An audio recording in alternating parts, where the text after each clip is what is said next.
Amém. Amém. Amém. Amém. Amém. Amém. Queridos irmãos, sejam todos bem-vindos ao nosso estudo de hoje. Só estamos no penúltimo estudo, amanhã vamos finalizar esse estudo, as viagens missionárias do apóstolo Paulo. Tenho certeza que aprendemos muita coisa. E eu recomendo os irmãos a lerem o livro todinho, detalhadamente, Atos dos Apóstolos. Hoje nós vamos falar sobre o capítulo 49, que tem como tema a última carta de Paulo. E o nosso convidado de hoje é o irmão Paulo Bila. Ele vai falar conosco sobre esse assunto e com ele a palavra. Obrigada, irmão Paulo, por aceitar o convite e estar aqui conosco. Seja bem-vindo. Muito obrigado, irmã Alexandra. Bom dia a todos os nossos irmãos que estão nos ouvindo, acompanhando através do seu aparelho, né? Que a graça do Senhor Jesus possa estar habitando no coração de cada um que se faz presente aqui.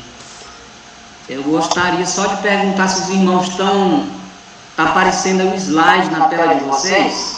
Sim. Tá, né? Ok, então. Então, eu me sinto honrado, agradecido a Deus por poder compartilhar com vocês este tema tão maravilhoso que nos traz a última carta do apóstolo Paulo. O apóstolo São Paulo é conhecido por escrever várias cartas às igrejas na sua época. E nós temos várias cartas que Paulo escreveu. E hoje vamos falar sobre a última, mas antes de iniciar eu quero apresentar aos irmãos, na ordem, as cartas que o apóstolo Paulo escreveu. A primeira carta foi aos Gálatas. Paulo estava em Antioquia. A sua segunda carta, ele escreveu duas cartas para a igreja de Corinto, igreja de Tessalonicense, e ele estava em Corinto. A terceira carta do apóstolo Paulo, ele escreveu para a igreja de Corinto e ele estava em Éfeso.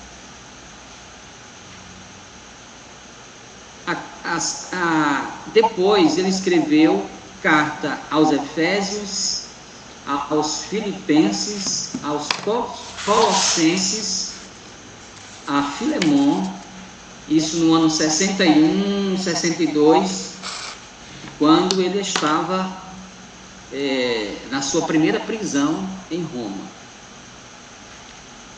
Depois o apóstolo Paulo, ele escreveu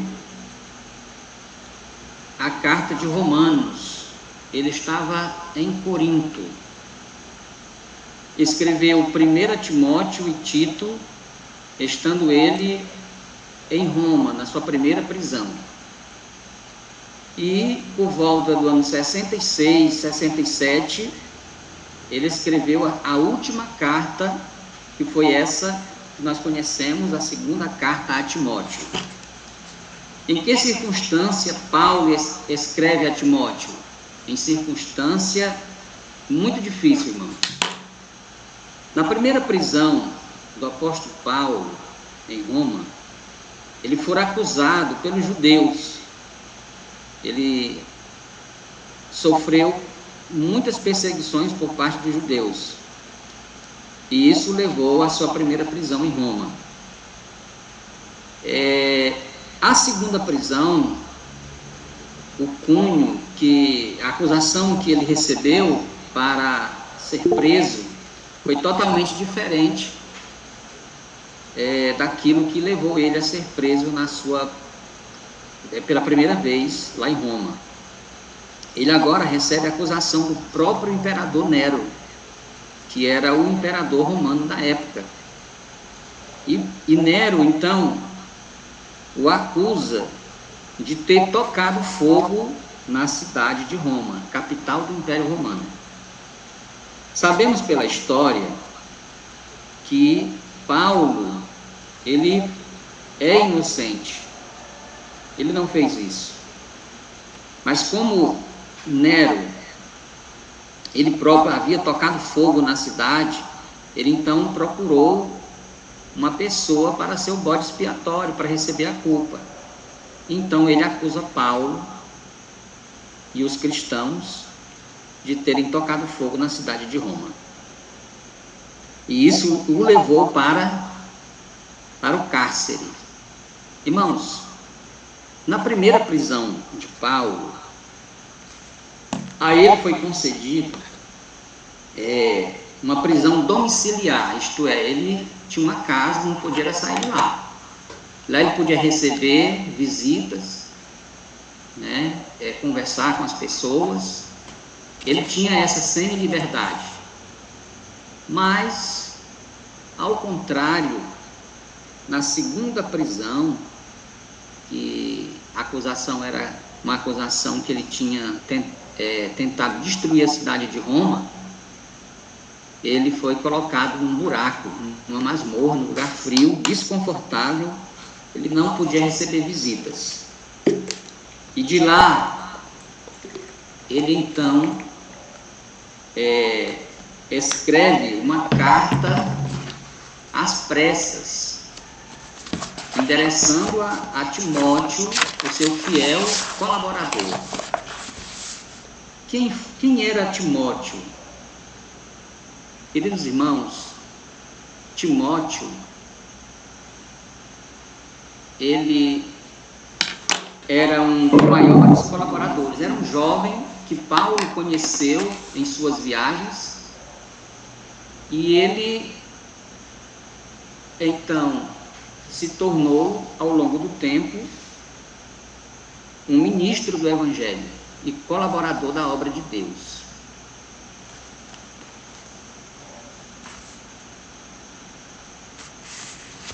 Paulo, ao seu amado filho Timóteo, dizendo: Paulo, apóstolo de Jesus Cristo, de Deus, segundo a promessa da vida que está em Cristo, a Timóteo, meu amado filho. Então Paulo tinha esse jovem ministro como um filho amado. Esse jovem era filho de Eunice e tinha por vó Lóide. Essas mulheres eram judias devotas que se tornaram crentes no Senhor Jesus e moravam na cidade de Listra. Então essa carta foi direcionada a Listra, uma cidade na província romana da Galácia. Então, queridos irmãos, Paulo então dirige essa carta ao seu amado Timóteo. Paulo estava debilitado,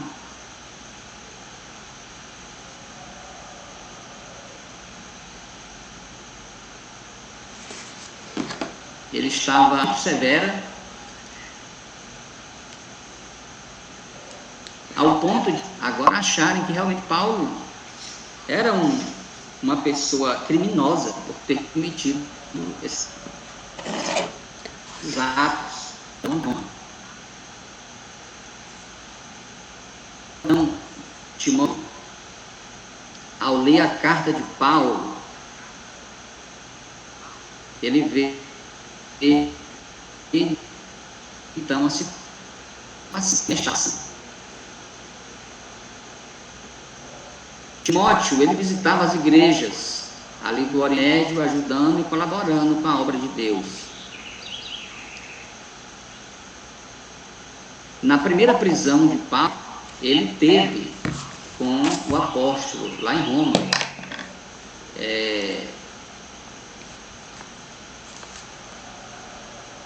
Paulo cita Timóteo em várias das suas cartas, né? Com frequência a gente pode observar nas cartas paulinas ele citando esse jovem pastor, colaborador da obra de Deus.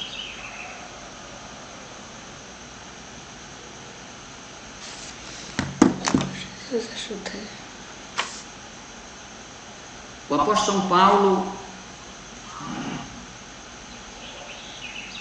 servo de Jesus Cristo, o maior obreiro, o maior missionário de todos os homens que existiu de Jesus para cá. Mesmo na sua prisão, ele não ficou parado. As suas cartas foram enviadas a várias igrejas. Tinha como cunho orientar, aconselhar, direcionar a igreja do Senhor naquela região do Oriente Médio, e também as igrejas que ao longo dos séculos foram criadas. Inclusive nós fomos beneficiados pelas cartas de Paulo. O teor dessa última carta tinha como orientar Timóteo, orientar as igrejas da qual ele era responsável. Em 2 Timóteo 2, 8 e 13, ele diz assim: lembre-se de que Jesus Cristo, descendente do rei Davi, ressuscitou dos mortos. Essas são as boas-vindas, as boas novas que eu anuncio, e por causa disso sofro e estou preso como um criminoso. Então Paulo estava preso em Roma como um criminoso, mas ele continua dizendo: mas a palavra de Deus não está presa. Irmãos, muitas das vezes nós nos desculpamos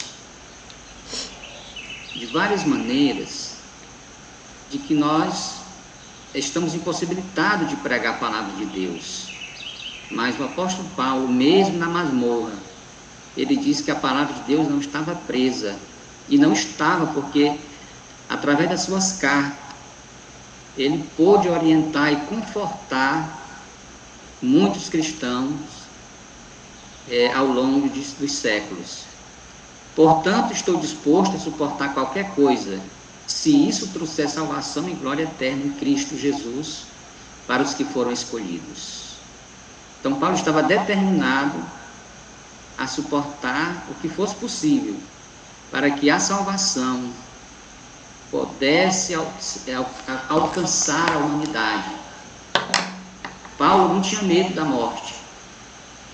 Ele estava preparado, tanto para viver como para morrer. Essa deve ser a atitude do verdadeiro cristão.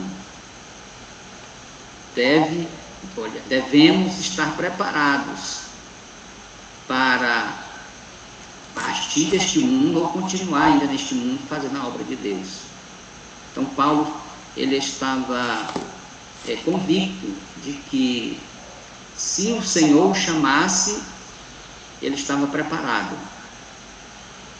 Mas Paulo era humano, como nós, e como ser humano temos nossas fraquezas.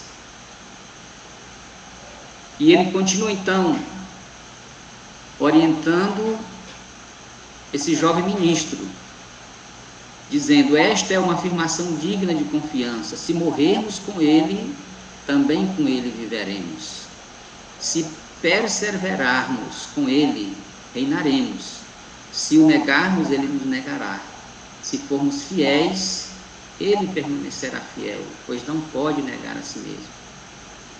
Então, queridos irmãos, temos aqui estas palavras de conforto para os perseguidos, uma palavra de perseverança, de consolo para cada um de nós, sabendo de uma certeza que se nós morrermos com Cristo, ou por Cristo, com Ele também viveremos.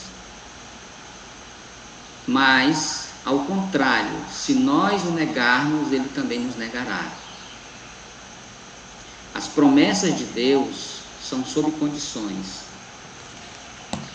Condição de obediência, de perseverança. Condições de continuar firme na fé que foi entregue nas mãos dos santos. Paulo estava disposto a continuar fiel ao Senhor. Ele tinha consciência de que ele não era culpado de ter praticado aqueles atos que ele estava imputando, que era realmente de ter tocado fogo na cidade de Roma. Então, apesar das circunstâncias estarem sombrias para o apóstolo, esta carta, a última, ela é uma carta de encorajamento. Carta essa que encorajava Timóteo a perseverar no cumprimento de sua tarefa divinamente designada. Então, nesse sentido, Paulo pinta para nós como deve ser o povo de Deus, o crente em Jesus Cristo neste mundo, cada vez mais hostil ao Evangelho. E que mensagem nós temos aqui de encorajamento e perseverança. Então, Paulo, ele podia muito bem contar só tristezas, lamentos para Timóteo, mas aqui nós observamos Paulo confortando, consolando, exortando aquele jovem ministro a continuar no cumprimento da sua tarefa, pela qual foi divinamente designada a ele fazer. Assim também somos nós. Ao lermos as palavras do apóstolo, precisamos nos sentir encorajados, animados, firmes, para continuar com o nosso trabalho aqui neste mundo, o trabalho esse de levar almas aos pés do Salvador. Então, Paulo, ele, em suas palavras, nessa última carta, ele encoraja a todos nós a sermos perseverantes, a manter os padrões de crente, a mantermos firmes. Ele também nos fala dos perigos que o crente enfrenta. Ele fala também da pregação que precisamos fazer. E também fala da perspectiva do Evangelho na nossa vida. No livro Atos dos Apóstolos, a senhora White, escrevendo sobre a vida do apóstolo Paulo, ela diz que a vida dele foi uma exemplificação das verdades que ensinava. E por isso Paulo tinha autoridade, como Jesus, que falava com autoridade, porque ele vivia o que ele pregava. E Paulo não é diferente. Paulo exemplificava as verdades que ensinava através da sua vida, dos seus atos. Assim também devemos ser nós devemos ser aquilo que nós pregamos. Porque o que adianta nós pregarmos bonito e não viver o que nós pregamos? Se assim o fizermos, seremos motivos de chacotas e mesmo de zombarias. Mas Paulo nos deu um exemplo, e ele mesmo disse: sede, pois, meus imitadores, assim como eu fui de Cristo. E nisto repousava o seu poder, que era realmente uma exemplificação de vida fiel aos ensinamentos da palavra do Senhor. Paulo era exemplo para os jovens crentes, para os jovens ministros. E Timóteo foi um dos seguidores de Paulo, mantendo-se fiel ao seu mestre. O coração do Paulo estava cheio de um profundo e permanente senso de sua responsabilidade. Isso é importante, irmãos. Nós nos sentimos responsáveis pela obra de Deus. Quando nós nos sentimos responsáveis pela obra do Senhor aqui na terra, nós não vamos dormir, nós não vamos lamentar, nós não vamos inventar desculpas para não fazer a obra de Deus. Então, essa é uma característica dos fiéis, se sentirem responsáveis pela obra de Deus. E essa característica, ela está desaparecendo do meio do povo do Senhor. Ele trabalhava em íntima comunhão com aquele que é a fonte de justiça, misericórdia e verdade. Paulo apegava-se à cruz de Cristo como sua garantia única de sucesso. O amor do Salvador era permanente motivo que lhe dava a vitória em seus conflitos. como eu e em suas lutas contra o mal, ao avançar no serviço de Cristo contra o desamor do mundo e a oposição de seus inimigos. Então, Paulo foi um homem muito perseguido. Desde que ele aceitou a Jesus, lá no caminho de Damasco, quando ele encontrou-se com Cristo, e depois foi encaminhado à igreja, ele passou de perseguidor a ser perseguido. Ele não teve mais paz. Satanás sabia do ímpeto, da energia que Paulo estava disposto a empenhar na obra de Deus. Por isso ele foi um alvo dos ataques de Satanás, sendo ele apedrejado, chicoteado, perseguido, não só uma vez, mas várias vezes. Paulo, ele era um fiel soldado de Cristo. Nada desanimava o apóstolo Paulo. Sempre era um homem destemido. E hoje, queridos irmãos, a igreja precisa de homens como Paulo. Homens que não tenham medo de lutar pela causa de Deus. Homens destemidos. Homens que não se comprem, que não se deixem ser comprado. Homens que sejam fiéis como é a bússola.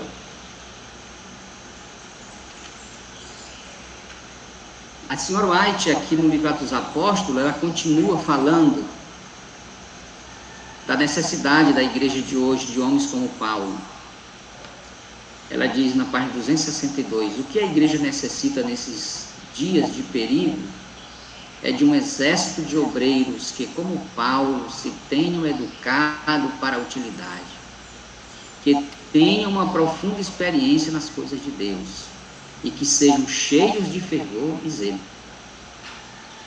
É desse tipo de pessoas que a igreja necessita nos dias de hoje. Homens cheios de zelo, homens cheios de fervor, de ânimo. Nós, como povo, precisamos ser um povo fervoroso, um povo zeloso, um povo que demonstre por palavras e por obras que temos estado com Jesus. Homens como Paulo, que se dedique à obra do Senhor, pessoas que se eduquem, se preparem para a obra de Deus. Para isso que nós somos chamados, irmãos. Nós somos chamados para a obra do Senhor. Somos chamados para fazer o trabalho do Mestre. Necessitam-se de homens santificados e abnegados. Homens que não se esquivem a provas e responsabilidades. Irmãos, a gente fica um pouco triste quando na organização das igrejas se aponta um cargo para determinado irmão e ele diz, eu não quero essa responsabilidade, eu não quero me preocupar, eu não quero fazer esse trabalho, eu sou muito ocupado. Queridos irmãos, isso é negar a Jesus. A obra de Deus hoje precisa de pessoas santificadas, homens e mulheres santificados e abnegados. Homens que não diga a palavra não para o chamado do Mestre. Homens que sejam como Isaías, quando o Senhor indagou, a quem enviaremos, a quem há de ir por nós? E Isaías prontamente respondeu, eis-me aqui, Senhor, envia-me a mim. Então é desse tipo de homens que a obra precisa no dia de hoje. Homens de coragem, mulheres de fé, mulheres de oração, mulheres de ação, homens de ação. Homens que sejam corajosos e verdadeiros. Irmãos, os medrosos não entrarão no reino dos céus. quando Gideão foi chamado por Deus para livrar o povo de Israel das mãos dos filisteus, os amalequitas, ele colocou o povo à prova. E a primeira prova foi aqueles que são covardes, medrosos, que voltem para as suas casas. Não serve. Não, um medroso, ele, ao invés de ajudar a obra, ele atrapalha. Por isso, Deus orientou a Gideão que todos aqueles homens do exército de Israel que fossem medrosos, que voltassem para suas casas. De 30.000 ficaram só 10.000, o resto tudo era medroso. Iam atrapalhar a obra de Deus. Então hoje Deus precisa de homens verdadeiros, mulheres verdadeiras, corajosas, mulheres e homens animados, fervorosos, como Paulo, mesmo lá dentro do buraco, da prisão, da masmorra, ele não se desanimou, ele orientou a igreja de Deus, enviando cartas, e através dessas cartas, levando uma palavra de esperança, de fé, de ânimo, de encorajamento. Homens, Deus precisa de homens na sua obra, em cujo coração Cristo está formado, a esperança da glória. E que com lábios tocados com santo fogo, preguem a palavra. Então é desse tipo de pessoas que Deus precisa na sua obra. E que com lábios tocados com santo fogo, pregue a palavra. Por falta de tais obreiros, diz aqui a senhora White, que a causa de Deus definha, e erros fatais como mortal veneno pervertem a moral e destroem as esperanças de grande parte da raça humana. Então, prezados irmãos, que nós possamos nos colocar nas mãos de Deus para sermos moldados, para sermos usados da forma que Deus quiser. Como diz na oração do Pai Nosso, seja feita a tua vontade. Então, que nós possamos fazer a vontade de Deus. Nós somos o barro e Ele é o oleiro, e Ele deve moldar o barro segundo o seu querer. Que nós possamos abrir o coração para que Deus possa efetuar em nós o querer, o seu querer, conforme a sua vontade. Assim como Paulo se colocou nas mãos de Deus, para fazer a vontade do Senhor e não a dele. Paulo, ele é um exemplo para nós, um exemplo de fidelidade, de perseverança, de ânimo, de coragem. O que esse homem passou por causa do Evangelho, poucos, ou praticamente ninguém passou por tanta dificuldade como ele naqueles dias. Irmãos, a obra não pode parar. A obra precisa continuar. Paulo estava preparando Timóteo para ocupar o seu lugar neste mundo na pregação do Evangelho. Paulo estava preso, mas a palavra de Deus não estava. Então, quando ele escreve a Timóteo, pedindo para ele ir com pressa e ter com ele, então ele exorta aquele jovem a ser fiel. Aqui no capítulo 4 de 2 Timóteo está registrado uma das últimas palavras do apóstolo nessa última carta. Ele diz assim: conjuro-te perante Deus e Cristo Jesus, que há de julgar vivos e mortos, pela sua manifestação e pelo seu reino. Prega a palavra. Irmãos, Paulo aqui, uma das primeiras coisas que ele exorta a Timóteo é que ele pregue a palavra, que ele insta, quer seja oportuno, quer não, Ele orienta Timóteo a corrigir, a repreender, a exortar com toda a longanimidade e doutrina. Essas palavras também servem para nós.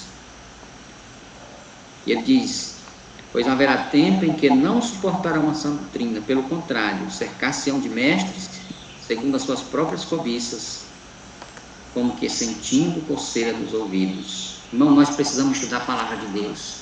Nós precisamos ser homens e mulheres que estude os testemunhos, que leia a palavra do Senhor, através da leitura, do estudo da palavra de Deus, nós nos tornamos sábios para a salvação. Nós nos tornamos preparados para levar a palavra de Deus àqueles que estão a perecer neste mundo. Através do estudo da palavra do Senhor, com a direção do Espírito Santo, nós nos preparamos para defender a nossa fé, para responder àqueles que nos indagarem a respeito de nossa fé. Se nós não estudarmos as Escrituras Sagradas, nós não vamos saber responder à altura àqueles que nos indagarem.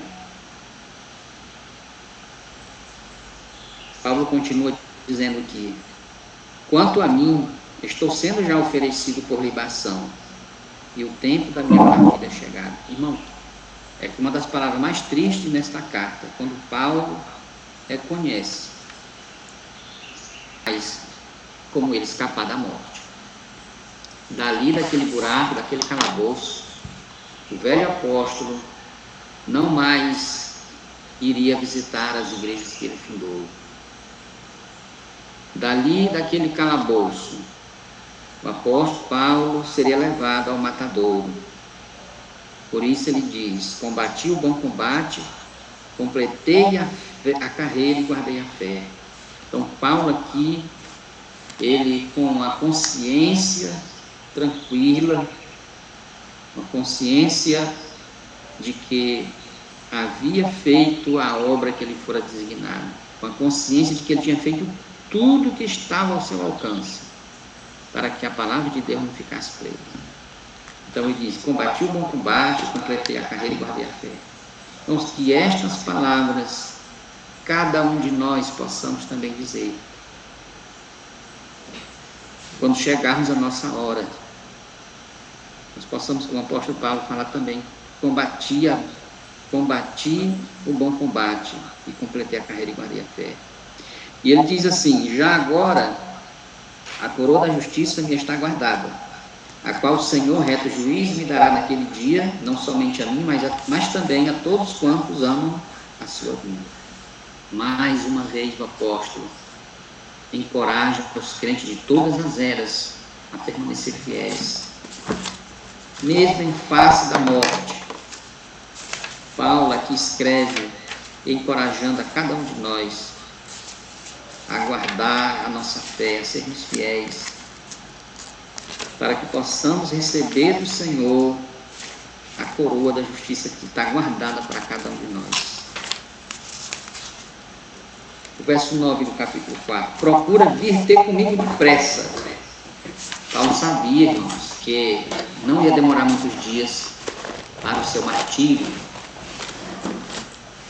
Paulo foi decapitado em Roma por volta do ano 66, 67, já bem velhinho, mas sempre animado. O apóstolo São Paulo era um terror para os malfeitores, no sentido de que ele levava uma palavra de esperança. Mesmo sendo levado a matadouro, ele ali sendo levado por aquele soldado, ele pregava Jesus. A tempo e a fora de tempo ele pregava a palavra do Senhor. Não tinha tempo em prova para Paulo falar de Jesus.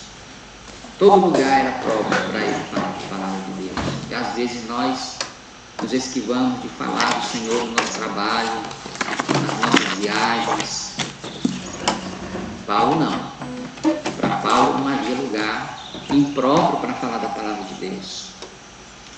E aqui ele diz para Timóteo: Demas me abandonou, amando o presente século, foi para Tessalônica, Crescente, para a Galácia, Tito para a Dalmácia, somente Lucas está comigo.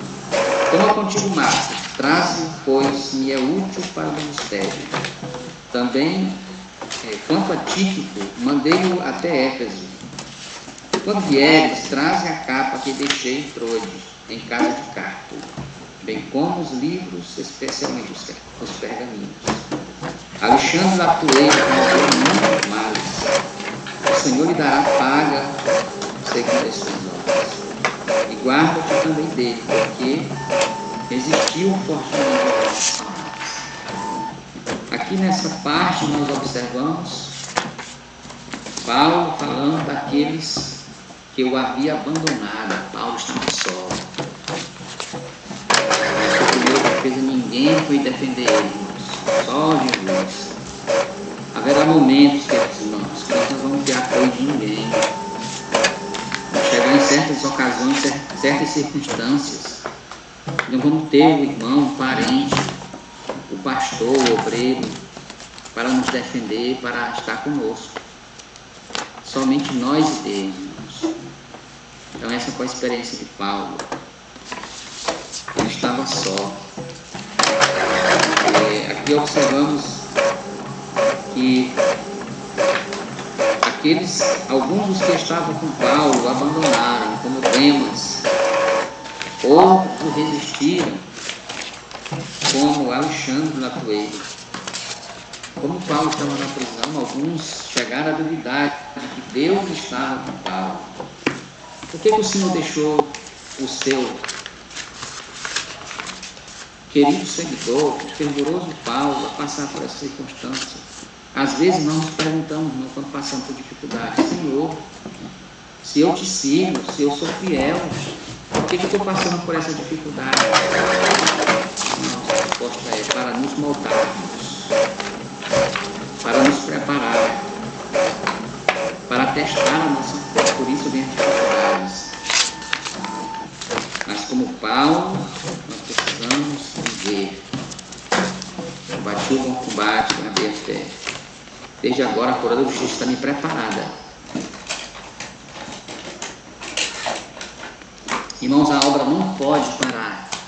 Quando os fiéis e exaustos portadores ou porta-bandeiras imolam a vida pelo amor à verdade, quem irá à frente para lhes ocupar o lugar? Quem? Aceitarão nossos jovens o sagrado encargo das mãos de seus pais? Estão eles se preparando para preencher os claros que se apresentam pela morte dos fiéis? Será a exortação do apóstolo aceita, ouvindo o chamado ao dever, em meio aos incidentes e ao egoísmo e a ambições que seduzem a juventude? Quero contar aqui uma experiência minha vivida no ano de 1991, quando eu me batizei aqui em Anapu. Alguns conhecem o irmão Fontinelli, um dos pioneiros aqui da igreja. Me batizei com 18 anos de idade. Eu me lembro que uma das pessoas que foram lá dar um abraço e me recepcionar como membro da igreja foi o irmão Fontinelli. Ele me abraçou. E ele disse: irmão, que Deus o possa abençoar. Eu sei que daqui a uns dias eu não vou mais poder pregar, porque já estou velho. E vocês é que vão ocupar o nosso lugar, o meu lugar. E alguns anos depois, certo dia, o irmão Fontinelli me procurou. O nome dele estava na lista de pregadores. E ele disse: irmão Paulo, meu nome está na lista de pregadores, mas eu quero que o irmão tire meu nome de lá, porque eu já estou muito velho, eu não estou escutando mais, eu não enxergo mais direito. E aí eu me lembrei daquelas palavras que ele tinha me dito há uns 20 anos atrás, e que ia chegar um dia em que ele não ia mais poder pregar a palavra de Deus, que a idade ia chegar e que nós iríamos ocupar o lugar de pregadores, de professor de lição de escola sabatina, dirigente de obra missionária. Eu me lembrei daquele dia. E por dentro eu chorei. Queridos irmãos, que nós possamos nunca dizer não ao Senhor. Possamos sempre estar dispostos a fazer a vontade de Deus. Que o Senhor nos abençoe, que Ele nos guarde e nos dê a sua graça, no nome de Jesus. É o meu desejo nesta manhã para com todos. Amém. Amém.